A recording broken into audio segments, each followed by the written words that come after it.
성삼일체 하나님의 은총이 새해를 선물로 받은 여러분과 함께 하시기를 기원합니다. 2011년 1월 1일 첫날입니다. 실은 송구경 예배를 드리고 또 새해를 맞는 것이 쉬운데 우리는 그냥 두 개를 한꺼번에 엮었습니다. 새해에 우리의 생명을 연장해 주시고 새로운 일을 할 수 있는 시간을 선물하신 하나님께 감사와 영광을 올려드립니다. 우리에게 주어진 시간은 내 것이 아닙니다. 내가 보내는 시간은 내가 만든 것도 아니고 내가 기획한 것도 아닙니다. 오직 내게 주어진 시간은 누군가로부터 받은 부여받는 시간입니다. 누구로부터 주어진 시간입니까? 시간을 창조하신 하나님께로부터 주어지는 겁니다. 그래서 이 새해에 우리 마음을 새롭게 하여 하늘로부터 내리시는 새하늘과 새 땅을 볼 수 있는 눈이 열리시기를 바랍니다. 새해는 저절로 온 것이 아니라 하나님께서 말씀으로 창조하신 날입니다. 하나님 만드신 이 날, 그리고 우리에게 선물로 부여하신 이 날, 이 귀한 선물을 누릴 수 있기를 바랍니다. 또한 달력을 바꾸어 걸고 수첩을 바꾼다고 우리의 주어진 시간이 새로워지는 것이 아닙니다. 우리의 마음과 영혼이 새로워지지 않으면 아무리 달력을 바꾸고 수첩을 바꾼다고 해도 그 삶은 새로워지지 않습니다. 하나님께로부터 우리에게 주어진 것을 은혜라고 합니다. 그 주어진 이 시간이 그래 축복인 겁니다. 이 시간을 누리는 그 복이, 그 소중한 시간들이 순간순간마다 복이 되시기를 바랍니다. 그러므로 우리에게 이 시간 속에 주어지는 과제는 내게 주어진 시간을 통해서 영혼에 이르는 것이 그리스도인의 목적입니다. 그러기 위해서 우리는 순간순간마다 하나님의 마음에 잇대어 살아야 하겠습니다. 하나님과 잇대어 사는 삶. 그러므로 우리는 선물로 주신 그 시간 가운데서 늘 주님을 발견하고 주님을 찾을 수 있는 시간들이 되시기를 바랍니다. 디트리히 본 회퍼라는 독일의 고백교회 목사님은 히틀러 나치 시대가 낳은 영웅이라고 할 수 있습니다. 히틀러는 독일과 프랑스의 교회들에 의해서 구세주로 명명될 만큼 그렇게 추앙받던 사람이었습니다. 그러나 그는 자기 욕망을 채우기 위해서 무고한 사람들을 많이 죽였습니다. 그 통치에 과감하게 저항하고 맞선 사람이 폰 회퍼 목사입니다. 그는 1945년 4월 9일 39세의 나이로 사형이 집행되어 죽임을 당한 목사입니다. 그는 39세의 나이에 결혼을 약속한 여인도 있었고 또 1차 세계대전 때 아들을 잃어버린 자기 어머니 그리고 두 딸도 함께 잃은 3명의 자녀를 먼저 보내는 어머니도 있었습니다. 그리고 또 있는 그 아들 하나가 또 히틀러의 감옥에 갇혀서 죽음을 앞에 두고 있는 순간이었습니다. 성탄절이 다가오는 1944년 12월 19일 보네포는 감옥에서 어머니와 사랑하는 약혼자에게 편지를 하나 써 보냅니다. 참고로 말씀드리면 독일의 성탄절 전날 밤은 가족과 함께 보냅니다. 독일에서 24일 밤엔 정말로 기숙사가 불이 다 꺼지고 조용해요. 다 집에 가요. 자나깨나 집에 가서 부모와 함께 잠자고 함께 바라고 있지요.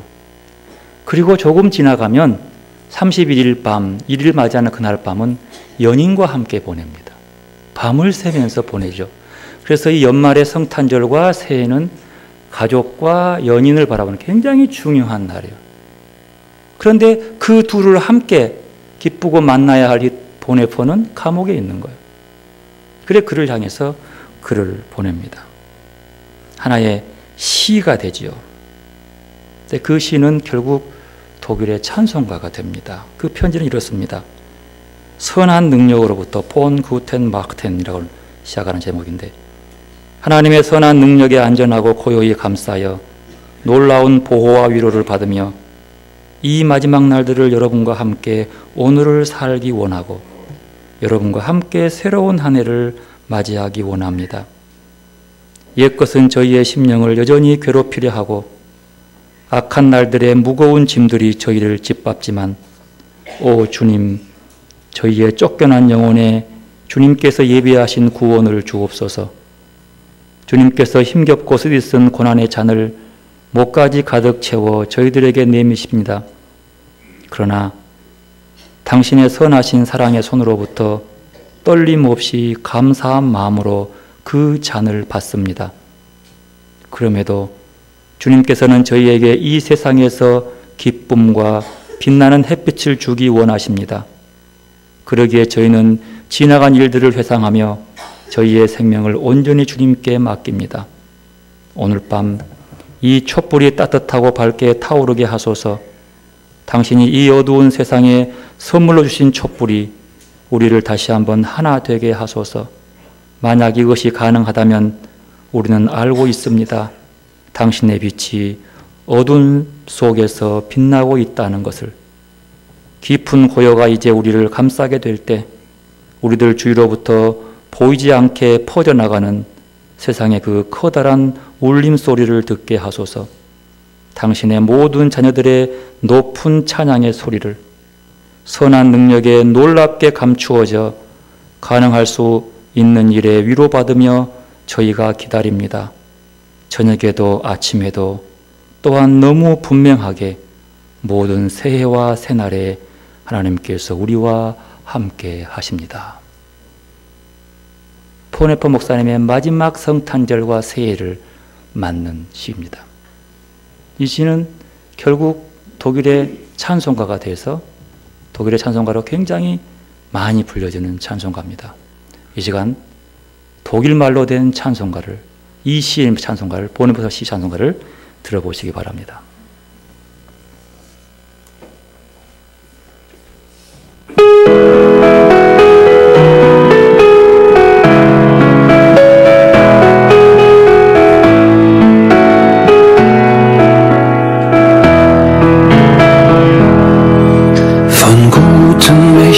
Treu und still umgeben, behütet und getröstet wunderbar. So will ich diese Tage mit euch leben und mit euch gehen in ein neues Jahr. Von guten Mächten wunderbar geborgen, erwarten wir getrost, was kommen mag. Gott ist mit uns am Abend und am Morgen und ganz gewiss an jedem neuen Tag. Noch will das Alte unsere Herzen quälen, noch drückt uns böser Tage schwere Last. Ach Herr, gib unseren aufgescheuchten Seelen das Heil, für das du uns bereitet hast. Von guten Mächten wunderbar geborgen, erwarten wir getrost, was kommen mag. Gott ist mit uns am Abend und am Morgen und ganz gewiss an jedem neuen Tag. Lass warm und still die Kerzen heute flammen, die du in unsere Dunkelheit gebracht. für wenn es sein kann, wieder uns zusammen. Wir wissen es, dein Licht scheint in der Nacht. Von guten Mächten wunderbar geborgen, erwarten wir getrost, was kommen mag.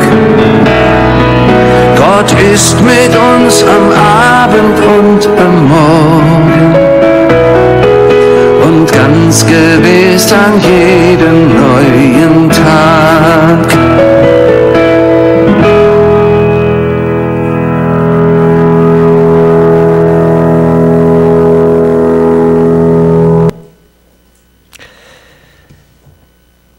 무거운 짐을 안고 다시 새해를 맞는 우리에게 여전히 그곳에 임하시는 하나님을 함께 고백하는 보네파 목사님의 그 넉넉한 신앙의 깊이를 볼 수 있습니다.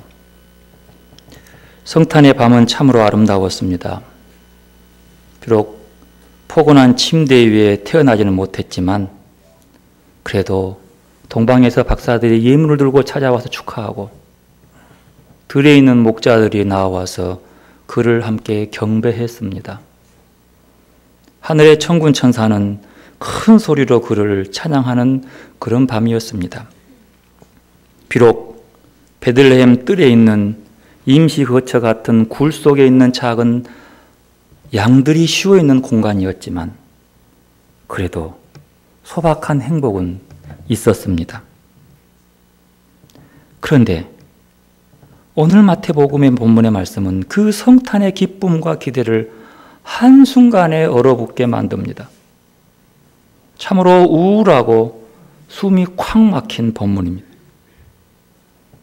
성탄이 지난 후에 와야 하는 본문인지 정말로 고민된 일이고 뭔가 그 답답하고 어떤 마음으로 이 말씀을 들여다봐야 할지 힘이 드는 말씀입니다. 그들이 떠난 후에, 여기서 그들은 동방박사들이죠. 그들이 떠난 후에 일어날 일들이 왜 그렇게 참혹한지요. 동방박사가 당연히 유다의 왕이 태어난 것을 바라보고 왕궁으로 갔는데 왕궁에는 없고 저기 베들레헴 뜰에 있는 광야에 있는 마구간에서 왕께 경배합니다. 이 소식을 들은 헤롯이 정치꾼들이 결코 겉과 속이 다른 모습으로 동방박사를 회유하지만 동방박사는 다른 길로 가버리고 맙니다.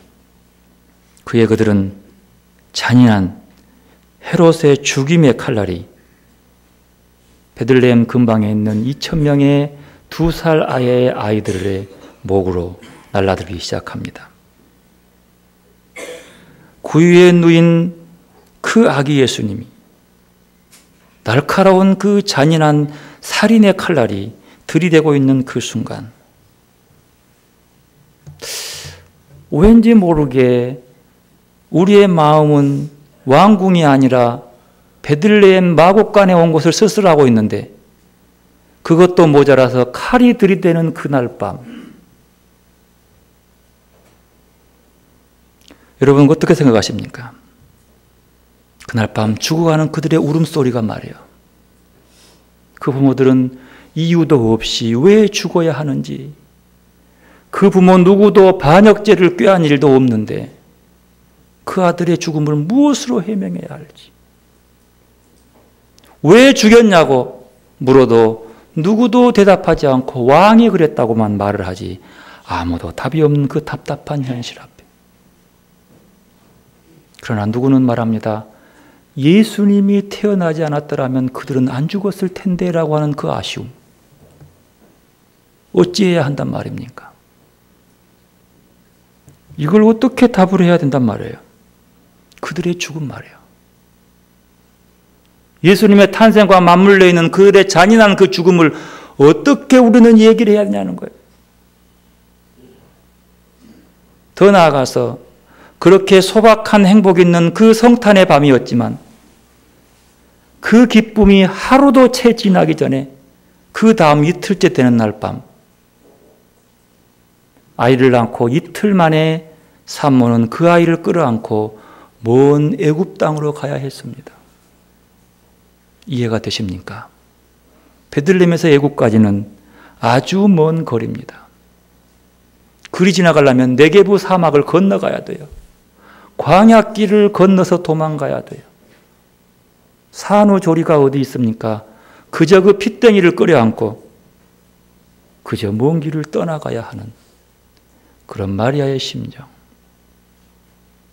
그리고 그들을 이끌고 생명을 부지하고 애굽까지 가야 하는 요셉. 요셉이 원한 것이 아니라 꿈속에 얘기한 천사의 음성 앞에, 하나님의 계시 앞에 순종하는 그 순종이 왜 그렇게 서글프고 답답한지. 더 나아가서 그래도 메시아로, 유대인의 왕으로, 평강의 왕으로, 정의의 왕으로 오신 예수님께서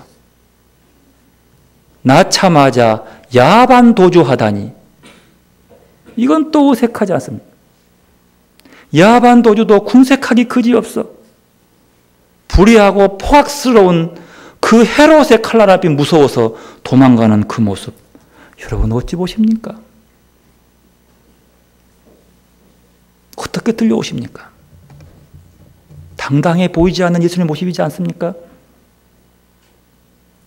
왜 하필이면 주의 사자가 요셉에게, 그 순진한 요셉에게 애굽으로 가라고 했을까요? 가까운 데 숨으면 좋을 텐데 왜 하필이면 외국입니까?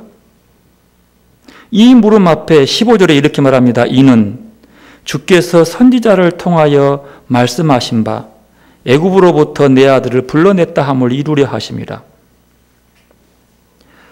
예언했던 말씀이 뭐냐라면 호세아 11장 1절입니다. 이스라엘이 어렸을 때에 내가 사랑하여 내 아들을 애굽에서 불러냈거늘, 그 뜻이에요. 그것이 10절. 어렸을 때에, 초창기 때 그 뜻입니다. 사실 이 말씀은 예수님의 가족에 대한 예언이 아니고 과거 하나님이 이스라엘 자손들을 애굽에서 불러낸 것에 대한 회고의 말씀, 예언입니다. 그런데 이 말씀이 지금 예수님이 애굽으로 피신한 것과 영향을 주고 있는 거예요. 어떤 영향이 있다는 거예요. 왜 하필이면 애굽까지 가라 그러냐. 그러면서 하는 말이 애굽에서 내가 내 아들을 불러냈다고 하는 그 말. 모세를 통해서 애굽에서 이스라엘 백성들을 불러냈던 그 순간이, 그것이 끝이 아니라 예수님을 통해서 바로 그 출애굽, 구원의 해방의 모습이 새롭게 완성될 것을 얘기한다고 볼 수 있습니다. 그러고 보면요, 모세가 태어났을 때의 상황과 예수님이 태어났을 때의 상황은 아주 같습니다. 모세가 태어날 때에 바로는 히브리 산파들에게 이렇게 얘기를 합니다. 애 받으러 가가지고 아들이면 죽여라, 딸이면 살려주어라.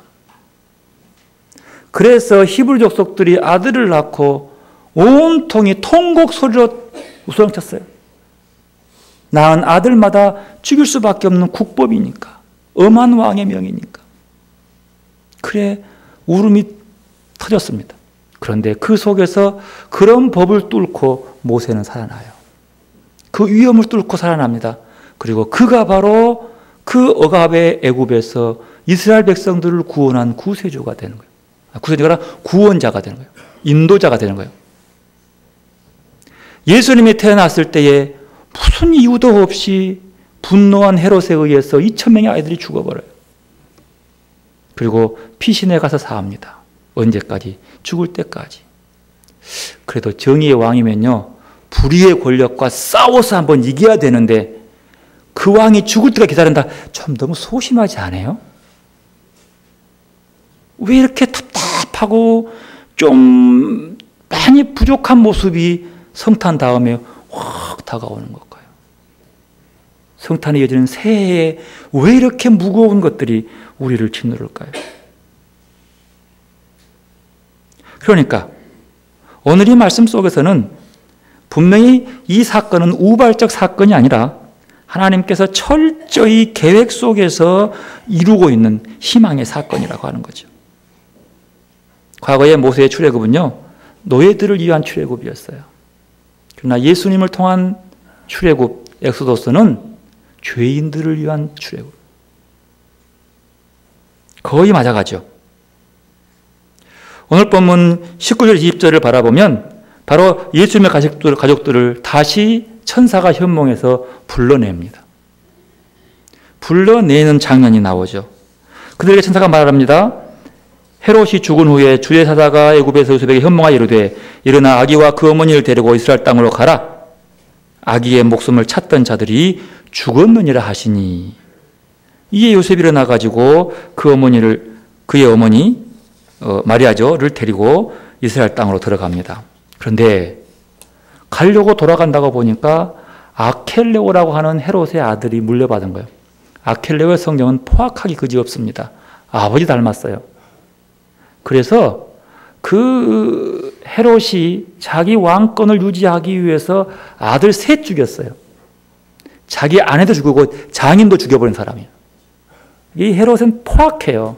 그래서 이게 자기 왕권에 조금이라도 해가 되면 가차없이 자식까지 죽인 사람인데 이 아켈레오는 똑같이 악한 왕이기 때문에 둘이 통한다고 안 죽인 거야. 그래서 이 아들이 물려받은 거야. 그래서 그 소식을 듣는 요셉이 그 땅으로 들어가기를 두려워하는 거예요. 아이고 무섭다고. 그러니까 그러면 아켈레오가 통치하지 못한 빌립 헤롯이 통치하는 갈릴리 지방 나사렛으로 가라고 그래요. 그래서 23절 보면은요, 나사렛이라는 동네에 가서 사니 그리 나사렛으로 보내버려요. 두려움 때문인 거예요. 원래 애굽에서 돌아와서 요셉이 살고 싶었던 곳은 베들레헴이에요. 베들레헴에 친척이 있었고 베들레헴이 자기들의 모든 지파들이 살았던 곳이기 때문에 그곳에 살고 싶은 거죠. 그래야 예루살렘 가깝고. 근데 그 지역을 통치하는 사람은 그 헤롯의 아들 악한 왕이기 때문에 할 수 없이 그리 못 가고 나사렛 동네로 갑니다. 그러면 왜 하필이면 나사렛 동네였을까요? 나사렛의 문제. 이거 물어봐야 돼요.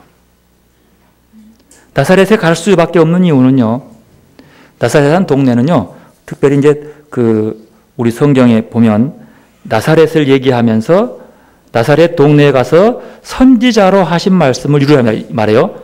선지자로 말씀을 이루려 하심이라. 그런데 이 말은 조금 어폐가 있어요. 맞지 않습니다. 왜냐 그러면 선지자로들이 나사렛에서 예수님이 살 거라고 예언한 곳이 한 군데도 없어요. 구약 성경에 나사렛이라고 하는 지명은 나오지 않습니다. 또 더 나아가서 그 유명한 역사가인 요세푸스의 역사 기록에서도 나사렛 동네라는 건 안 나와요. 근데 왜 나사렛 가사라고 그랬을까? 누가복음에 의하면 나사렛에 살다가 호적가로 내려왔어요.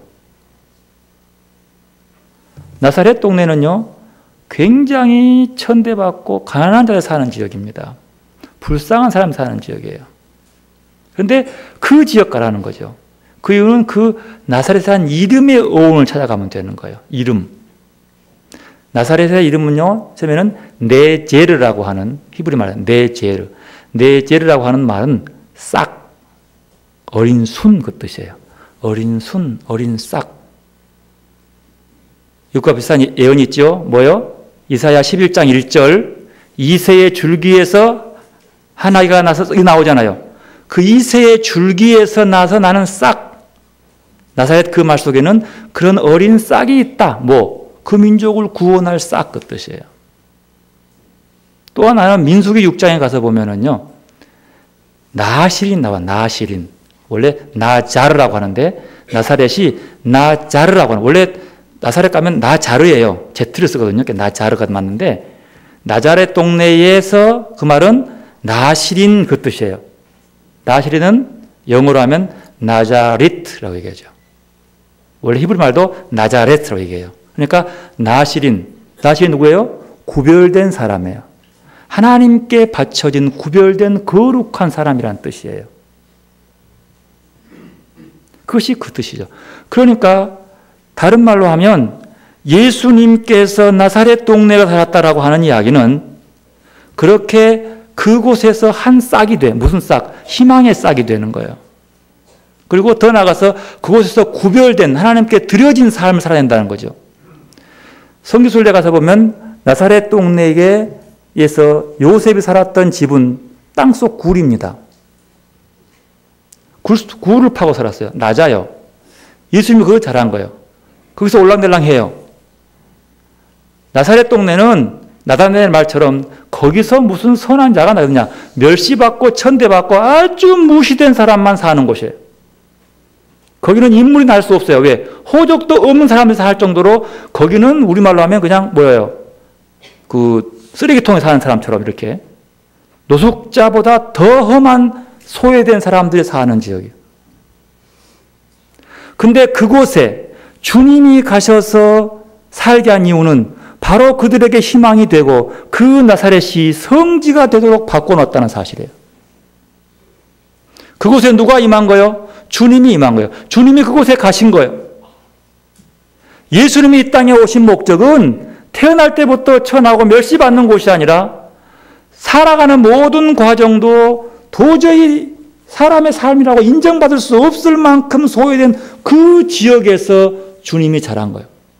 그 지역을 바꾸어서 그 지역에 그 어둠의 빛이 되어서 밝은 빛으로 갈릴리 지역에서 잘 사는 사람들 지역이 지금 나사렛 지방입니다. 이거 굉장히 그 벨트가 이게 새로운 개발 벨트로 잘 나가는 벨트예요. 그리고 이스라엘에서 기독교인 인구가 제일 많은 곳이 그곳이에요. 그러나 한때는 반역자들이 사는 지역, 소외받는 지역, 그런 지역이죠. 주님이 그곳에 살았습니다. 저는 우리에게 그곳에 싹이 되는 거예요. 그러면 오늘 본문이 조금 이해가 됩니다. 어디를 바라보더라도 성탄의 소식, 구원의 소식이 전해졌지만 세상은 변한 게 하나도 없어요.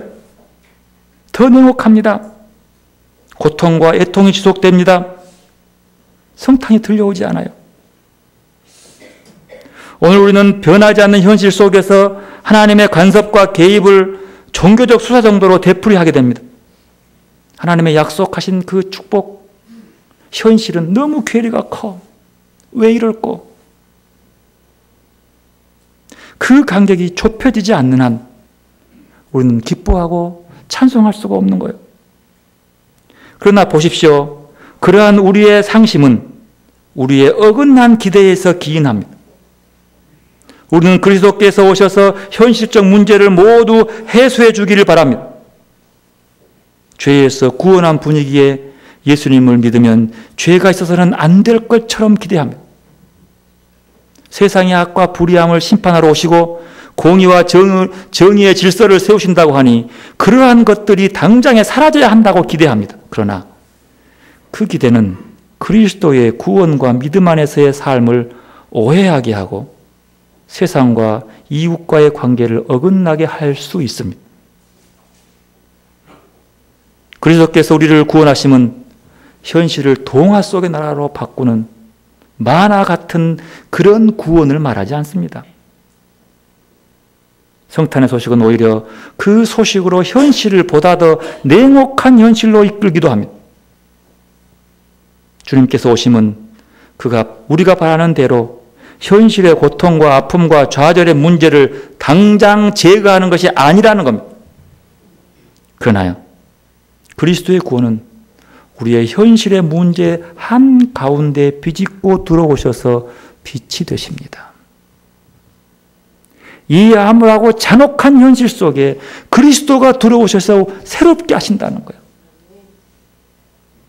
어둡고 비참한 사람 취급받지 않은 나사렛 동네에 그리스도가 오셔서 사람 된 사람으로 바꿔놓고 있습니다. 그 지역이 변화돼요. 언제까지? 지금까지. 그분이 오셔서 주님은 예루살렘에서 마지막 한 번 방문한 그 지역에 십자가에 못 박혀 죽임을 당합니다. 죽음이 끝인 줄 알았지만 악한 사람들은 그것을 끝이라고 보지만 그 싹이 돋아서 평화의 곳으로 그 싹이 돋아서 우리에게까지 구원의 기쁜 소식을 전달해주고 있다는 사실입니다. 희망은 어디에 있습니까? 강력한 군사력에 있는 것입니까? 군사력을 가지고 헤롯은 무고한 아이들을 죽이는 데 사용합니다. 지혜로운 정치력에 희망이 있습니까? 동방 박사들을 꿰어 모락만 남겼습니다. 부유함에 희망이 있습니까?